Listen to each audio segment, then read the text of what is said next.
악질, 전염병 가운데 우리가 해야 될 일이 무엇인가 오늘 함께 말씀을 나눕니다. 코로나가 발병한 지 벌써 1년이 지났습니다. 그동안 우리는 많은 하나님께 부르짖어 기도해왔어요.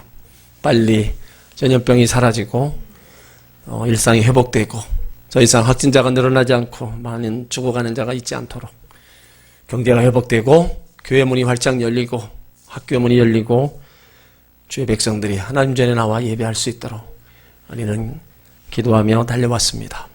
그런데도 지금은 별로 그렇게 달라진 것이 없어요. 우리의 뭔가가 아직까지 하나님이 원하시는 뭔가가 부족하다고 생각합니다. 그래서 우리가 정말로 해야 될 일을 다시 한번 해왔지만 다시 한번 그 일을 마음을 되새기며 새롭게 해나가는 그런 계기가 되어야 될 줄 믿습니다. 오늘 우리가 읽은 말씀은 모세가 하나님의 명을 받아 바로에게 가서 내린 10가지 재앙 가운데 5번째 재앙입니다.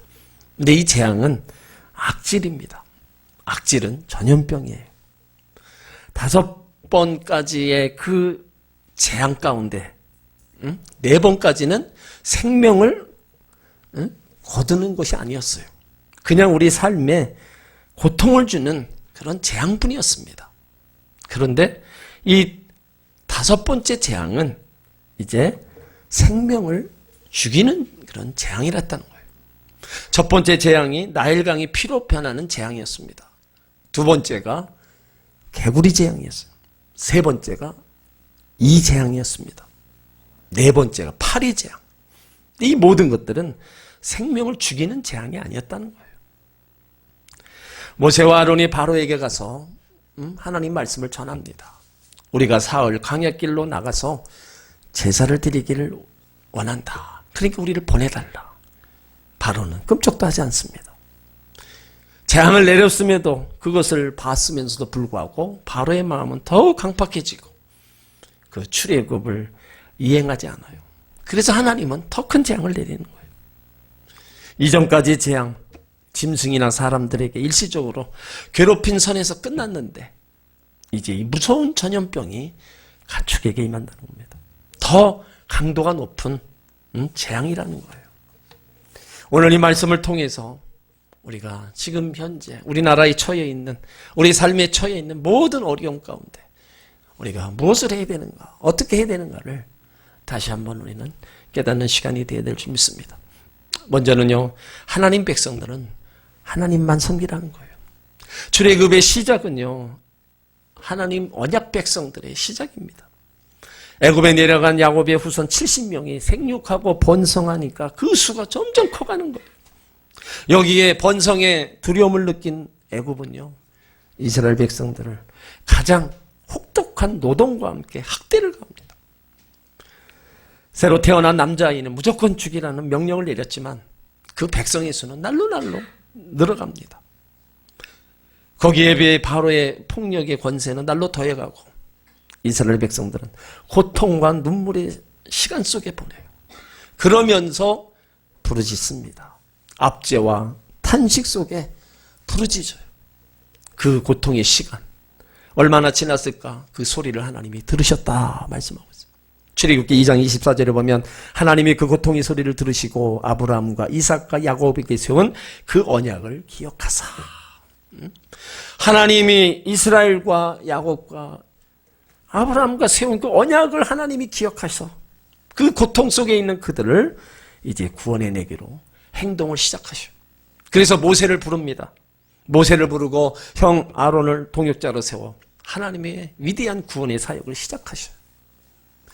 하나님의 명을 받은 모세와 아론은 이제 바로에게 가서 내 백성을 보내라 선포합니다. 바로가 듣질 않아요. 더욱 가혹하게 이스라엘 백성들이 노동을 시킵니다. 모세와 아론을 통해서 내 백성을 가게 하라고 지시했음에도 불구하고 계속 바로는 불순종합니다. 하나님께서 모세를 통해서 나일강에 피로 물들게 하시고 개구리가 온 애굽을 덮게 하시고 티끌이 이가 되는 그 재앙을 내리고 파리에 그 재앙까지 내렸음에도 불구하고 바로의 마음은 완강하여 이스라엘을 보내지 않습니다. 그래서 다시 하나님 모세에게 또 명령하시는 거예요. 오늘 출애굽기 9장 1절을 보세요. 여호와께서 모세에게 이르시되 바로에게 들어가서 그에게 이르라. 히브리 사람의 하나님 여호와께서 말씀하시기를 내 백성을 보내라. 그들이 나를 섬길 것이니라. 여기 섬길 것이다, 섬긴다는 것은 일한다, 봉사한다도 사용하지만 하나님과의 관련해서 사용될 때는 경배한다, 예배한다는 의미를 갖고 있습니다. 하나님께서 왜 이스라엘 백성들을 애굽에서 건지십니까? 하나님을 섬기고 경배하게 하려는데 목적이 있다는 거예요. 하나님께서 이스라엘 백성을 구원하시려는 그 목적, 예배를 드리게, 예배를 통해서 영광을 받으시기 원해서 그 택한 백성들을 그 애굽에서 건져내기를 원하시는 거예요. 하나님께서 모세를 통해서 하나님의 백성들이 누구를 섬겨야 하는지를 분명하게 말씀하시는 겁니다. 애굽에 여러 가지 신이 있어요. 그런 신이 다 하나님 보실 땐 다 우상입니다. 택한 백성들이 우상 섬기는 걸 원치 않으셨어요. 그래서 그 애굽에서 불러내서 하나님을 섬기기를 원하셨다는 거예요. 이스라엘 백성들의 끊임없이 반복했던 신앙의 행위는 제사였습니다. 예배를 드리는 것이 그들의 삶이었어요. 예배 드리는 것이 삶의 중심이었습니다. 그것이 택함 받은 백성들이 하나님 앞에 할 수 있는 최상의 아름다운 바로 행위라는 거예요. 여러분, 구원받은 성도가 교회에 모여 예배 드리는 거, 이건 거룩한 의무이고 영적 행복입니다.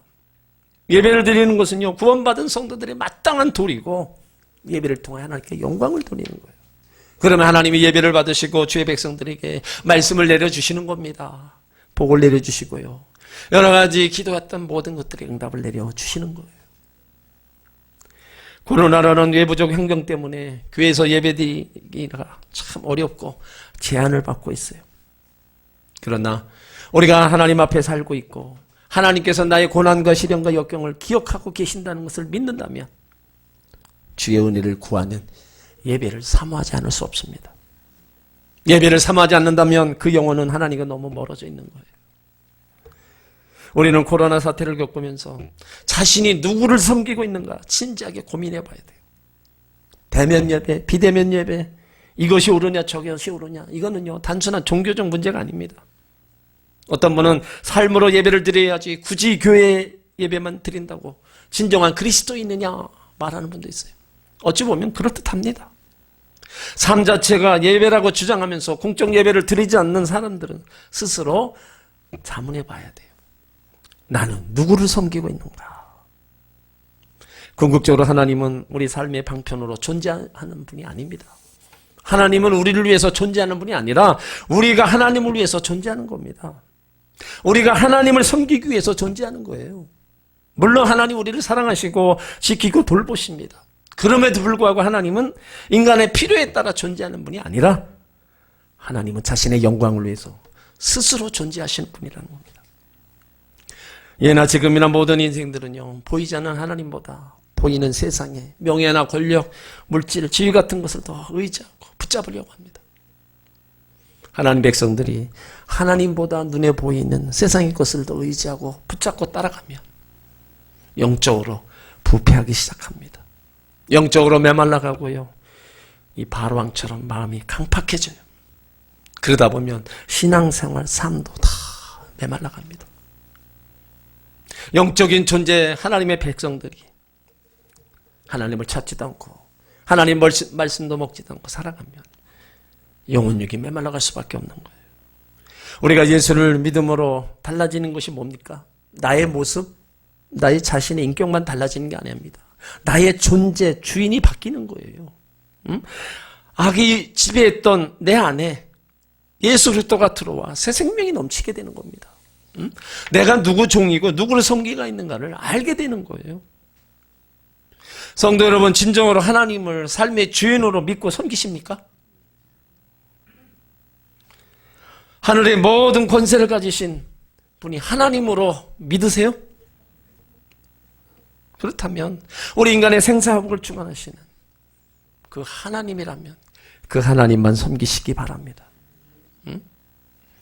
오늘날 교회를 코로나 확산지로 지목하는 사람들의 말이 뭐 맞든지 틀리든지 간에 정부가 교회를 정치의 희생양으로 몰아가고 있다 할지라도요, 우리 교회 나라와 지도자를 위해서 기도해야 됩니다. 우리 삶의 현장에서 하나님만이 전염병을 멈추게 할 뿐임을 믿고 하나님의 은혜와 사랑을 구하는 예배를 드리면서 우리가 기도해야 된다는 거예요. 그러므로 하나님께서 나의 생명을 지키시고 나를 붙드시는 하나님으로 여러분 믿으시길 바랍니다. 하나님께서 바로가 만일 내 백성을 보내지 않고 거절하고 잡아두면 어떻게 하시냐. 오늘 3절 말씀해 보세요. 여호와의 손이 들에 있는 내 생축 곧 말과 나귀와 약대와 우양에게 더하리니 심한 악질이 있을 거다. 네 번째까지 재앙, 여호와의 손에 의해서 재앙이 일어난 게 아닙니다. 우리 번역에는 여호와의 손 앞에 보라라는 단어가 없어요. 근데 원문에는 보라, 여호와의 손이 들에 있는 이라고 기록되어 있어요. 이 말은 초자연적인 재앙이 여호와의 손을 통해서 나타날 것을 강조하고 있는 겁니다. 여호와의 손이라는 표현은 하나님께서 사람처럼 자기 신체 일부인 손으로 진노와 저주를 내리신다는 거예요. 악질이 뭡니까? 가축에게 내린 전염병. 그것이 어디서 나왔어요? 여호와의 손에서 나온 재앙입니다. 지금까지 재앙은 사람에게 고통을 주었지만 생명에는 직접 영향을 준 것이 아니었어요. 그런데 이 다섯 번째 심한 악질은 바로 가족들에게, 가축들에게 생명, 직접적인 영향을 주었고 재산에 큰 피해를 줬어요. 애굽인들에게 있어서 가축은 재산이지만 동시에 신으로 섬겼습니다. 특히 암소를 신으로 섬겼어요. 이스라엘 백성들이 출애굽한 후에 금송아지를 만들어 놓고 섬겼잖아요. 그 애굽에서 배운 거예요. 여기 전염병 재앙이 하나님 손에서 왔다는 거. 그렇다면 하나님께서는요, 그 재앙을 통해서 무엇인가를 드러내고 계신다는 것을 또 말씀하시는 거예요. 하나님께서 전염병의 원인보다 전염병을 통하여 하나님이 누구신지, 무엇을 하고 계신지를 지금 나타내 보이고 계신다는 겁니다. 오늘 4절로 5절을 보세요. 여호와가 이스라엘 생축과 애굽의 생축을 구별하리니 이스라엘 자손에 속한 것은 하나도 죽지 아니하리라 하셨다 하라 하시고 여호와께서 기한을 정하여 가라사대 여호와가 내일 이 땅에서 이 일을 행하리라. 이 본문은요, 믿음으로 기도하면 하나님의 손이 함께해서 전염병에서 벗어날 수 있다는 게 아닙니다. 전염병의 원인보다 전염병을 그치게 하기 위해서 인간이 어떤 일을 해야 되는지에 더 관심이 있다는 거예요. 여호수아 4장 24절에 보면 이는 땅의 모든 백성에게 여호와의 손이 강하신 것을 알게 하며 너희가 너희 하나님 여호와를 항상 경외하려 하심이라. 여호와의 손이 강하신 것을 알라는 거예요. 재난 가운데도 악질, 전염병 가운데도 여호와의 손이 강하니까 여호와를 항상 경외하라는 겁니다. 여호와의 손은 능력의 손입니다. 못할 일이 없는 능력의 손이에요. 그 손이 더 강하다는 거예요. 악질보다 더 강하다. 그 손이 하나님이 일하신다는 거예요. 그러니까 여호와를 항상 경외하라는 겁니다. 여호수아 사무엘하 24장에도 다윗이 인구조사를 한 이후로 이제 징계를 당하게 됩니다. 자기 잘못으로 인해서 이스라엘 백성이 7만 명이 목숨을 잃어요. 근데 그 목숨을 잃은 게 전염병으로 죽습니다. 전염병으로 죽어가는 그 백성들을 보면서 다윗이 자신이 잘못으로 인해서 저 백성이 죽어가는구나. 그래서 하나님 앞에 회개하며 기도합니다. 사무엘하 24장 17절에 보면 나는 범죄하였고 악을 행하였거니와 이 약물이는 무엇을 행하였나이까 청하건대 주의 손으로 나와 내 아버지 집을 치소서. 내가 범죄하고 내가 잘못 행했는데 왜 이 백성을 치십니까? 차라리 나를 치라고 하나님 앞에 회개하며 기도해요. 그러자 갓 선지자가 다윗에게 가서 여부스 사람 아우리나 타작마당에서 여호와를 위하여 단을 쌓으라고 요청합니다. 사무엘하 24장 25절에 보면 그곳에서 여호와를 위하여 단을 쌓고 번제와 화목제를 드렸더니 이에 여호와께서 그 땅을 위한 기도를 들으시매 이스라엘에게 내리는 재앙이 그쳤더라. 여러분, 하나님의 일하심이 뭐예요? 전염병을 통해서 하나님의 국률하심과 다윗의 회개 기도가 재앙을 멈추겠다는 겁니다. 다윗이 기도하면 아무 일도 없는 것처럼 해 주실 것을 기대한 게 아니라 하나님의 일하심을 기대했다는 거예요. 자기가 하나님 앞에 회개하고 기도하면 하나님이 분명히 일하실 거다. 그걸 기대해서 다윗이 기도했을 때 하나님이 그 재앙을 멈추게 해주셨다. 오늘날 많은 사람들이 심지어 기독교인들까지 이 코로나 전염병이 우연히 그냥 생긴 거고 왔다 갈 거라고 생각했습니다. 그런데 그 속에서 하나님의 일하심을 보는 영적 시각이 없었어요. 의학과 과학적으로 방법으로만 전염병을 퇴치시키기를 바랍니다. 그러다 보니까 하나님이 일하시고 역사하실 그 공간이 사라져버렸어요. 하나님이라는 종교적 이름만 있을 뿐 그 코로나 소용돌이 속에서 하나님의 경고에 있는 무관심할 뿐이었습니다. 여러분, 과연 백신이 나오고 치료제가 개발되면 끝이겠습니까? 하나님은 나일강을 피로 물들였고 개구리, 모기, 파리재앙을 통해서 경고하시고 또 기회를 주셨어요. 이것은 21세기 역사 속에 우리들에게도 똑같이 경고하시는 겁니다. 인류의 역사를 보면 전염병과 항상 싸워왔어요. 14세기부터 17세기까지 유럽에 흑사병이 일어나서 인구 3분의 1이 다 죽습니다. 15세기에서 16세기 멕시코와 쿠바에서 천연두와 홍역이 퍼져서 1800만 명 이상의 원주민들이 목숨을 잃었어요.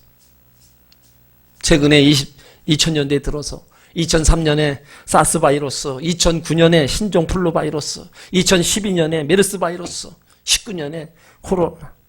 전염병이 계속 발병해서 많은 사람이 죽었습니다. 전문가들은 얘기해요. 이 신종 바이러스가 3년에서 5년 주기로다가 나타날 것이라고 얘기합니다. 전염병이 발생하니까 여러 가지 현상이 나타났잖아요. 일시에 많은 사람들이 죽는 것을 보면서 나도 죽을 수 있다는 공포감에 사로잡힙니다. 또 경제적으로 쇠퇴합니다. 현재 코로나 상황 속에서 세계 경제뿐만 아니라 우리나라 개인의 일까지 전염병이 경제를 쇠퇴하게 만든 것을 알 수 있어요. 그 다음에 일상품의 큰 어려움, 모든 고통을 갖다 줬잖아요. 평상시에 얼마든지 가능했던 일상의 삶들이 다 묶여 있어요. 다 닫혀 있습니다. 뭐요? 전염병으로 다 제한을 받는 겁니다. 악한 자들과 고통당하는 자들, 그 희생의 대가를 치르고 있어요. 물론 교회가 방역조치 철저히 하고 사회적 거리 두고 마스크 쓰고 잘해야 됩니다. 그런데 이것이 나의 육신의 생명을 지키는 것이 목표라고 한다면 하나님의 일하시는 하나님의 뜻을 읽을 수가 없다는 거예요. 우리는 하나님의 백성으로서 하나님의 일하실 것을 기대하는 자들입니다. 나의 삶에 이 땅에 일어나는 모든 고통과 아픔 속에 하나님의 일하실 걸 기대하는 사람들이에요. 6절을 보면 하나님의 일하심을 분명히 보여줍니다. 이튿날에 여호와께서 이 일을 행하시니 애굽의 모든 생축은 죽었으나 이스라엘 자손의 생축은 하나도 죽지 않다. 애굽의 모든 짐승이 죽었다 그랬어요. 여러분, 전염병은요, 짐승의 죽음을 가져올 정도로 무서운 거예요. 이 악질로 인하여 애굽의 모든 짐승이 죽었다. 그런데 재앙을 내리실 때 애굽의 짐승과 이스라엘 짐승 사이를 구별하셨다는 거예요. 이스라엘 백성들의 짐승은 재앙으로부터 보호해 주신 겁니다. 여러분, 이건 하나님만이 하시는 거예요. 바로는 이스라엘 백성들의 가축은 어떤가 사람을 보내서 알아보니까 문제가 없잖아요. 오늘 7절에 보면 바레가 보내어 본즉 이스라엘 생축은 하나도 죽지 아니했더라. 하나님의 내리신 전염병이지만 그 가운데서도 하나님은 일하심을 보여주셨다는 거예요. 그 백성들에게 하나님이 살아계심을 보여주고 하나님이 일하심을 보여줬다는 거예요. 미국의 구약학자 브루스 그만 교수가 다시 춤추기를 시작할 때의 책에서 이렇게 얘기해요. 구약의 전염병의 재앙 가운데서도 자비와 궁리를 나타내신 하나님과 올바른 관계를 맺으라. 구약의 전염병 가운데 자비와 궁리를 나타내신 하나님과 올바른 관계를 맺으라. 여러분, 이거는요, 전염병뿐만 아니라 우리가 살아가면서 당하는 모든 문제와 아픔, 그것도 다 해당되는 겁니다. 평상시에 하나님과 올바른 관계를 맺으라는 거예요. 그래야 하나님의 인도하심과 보호하심과 지키심을 받는다는 겁니다. 그래야 고통 속에서도 아픔 속에서 빨리 회복되는 거예요. 하나님과 나의 일반적인 관계, 올바른 관계. 이것이 여러분 막혀 있거나 올바른 관계가 유지되지 않으면 하나님이 일하심을 볼 수가 없는 거예요. 현재도 꺾이지 않는 이 코로나로 인해서 염려, 걱정, 두려움이 많습니다. 모두가 얘기하죠. 일제강점기 전쟁 가운데서도 교회 문은 닫지 않았는데 이 코로나로 인해서 또 자발적으로 당국 조치, 행정 조치로 예배를 비대면을 틀 수밖에 없는 초유의 사태. 교회가 집단 발병으로 인해서 강제 폐쇄되는 그 어려움을 겪고 예배드리기조차 걱정하는 이런 일들이 벌어지고 있어요. 교인들 간에도 생각이 차이가 많습니다. 어떤 성도들은 무슨 일이 있어도 대면 예배를 드려야 된다 주장하는 반면에 다른 성도들은 굳이 코로나가 유행처럼 번지고 있는데 대면 예배를 드려야 되냐 반문하기도 해요. 우리는 이 나라의 시민으로 국가 행정조치, 방역, 수척 잘 지켜야 됩니다. 동시에 그리스도인으로 하나님의 법도 지켜야 돼요. 특별한 문제가 없으면 우리가 하나님 앞에 어떻게 해요? 나와야 된다는 거예요. 기저질환자나 노약자, 직장 때문에 현장 예배를 드리지 못한다고 해서 우린 비난해서도 안 되고 예배를 소중히 여겨서 방역조치 철저히 하며 대면 예배를 드리겠다는 분도의 그 주장도 소중히 여겨야 됩니다. 그러나 더 중요한 거는 나의 믿음이 무너지고 교회가 하나님을 놓쳐서는 안 된다는 거예요. 개인적 영적 삶뿐만 아니라 교회 공동체가 하나님 은혜 안에서 누리는 기쁨과 감사와 평강을 잃어버려서는 안 된다는 겁니다. 국민일보 2월 1일자 여론조사가 나왔어요. 미국의 프리셔츠 센터가 지난해 6월 10일부터 8월 3일까지 14개국 성인 14,276명 대상으로 코로나가 가져온 종교적 신념에 대해서 전화 설문조사 결과가 나왔습니다. 14개국이 참여했어요. 코로나가 가져온 종교적 신념, 신앙심의 변화에 관한 조사인데 우리나라가 14개국 중에 신앙심이 약화됐다. 가장 높이 나왔어요. 대한민국 응답자 9%가 신앙심이 약해졌다. 조사국 중에서 최고치예요. 그리고 코로나로 인해 신앙심이 강해졌다는 비율이 미국이 28%인 반면에 한국은 10%입니다. 종교가 삶에 매우 중요한 것이라는 것들을 조사에서는 미국과 스페인이 다 50% 가까이인데 한국은 30%로 최하예요.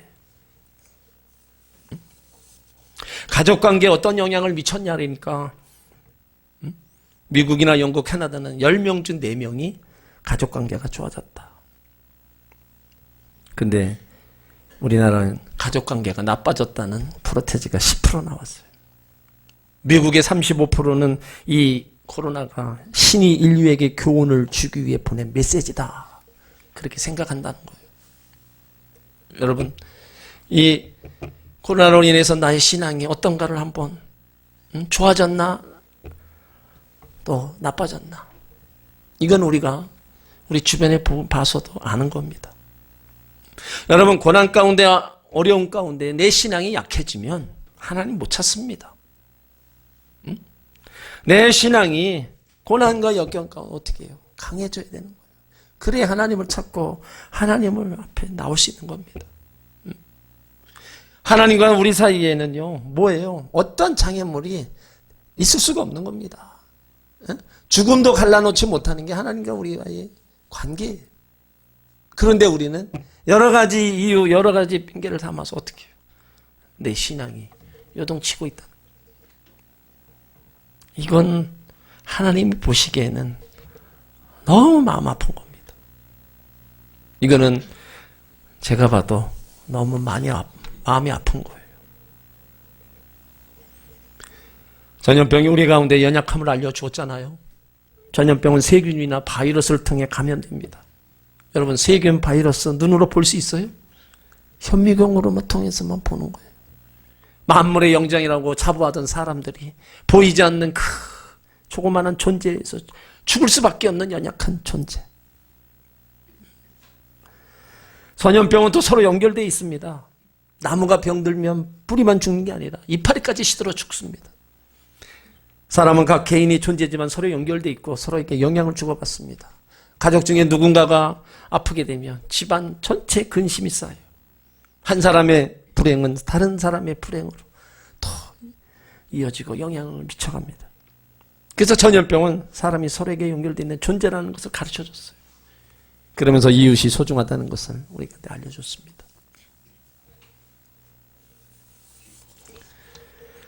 여러분, 우리가 신중하게 생각해 봐야 돼요. 내가 믿는 하나님, 나는 온전히 지금 섬기고 있는가? 이 전염병 가운데, 내 개인의 혼란 가운데, 여러분, 우리가 해야 될 일이 뭐예요?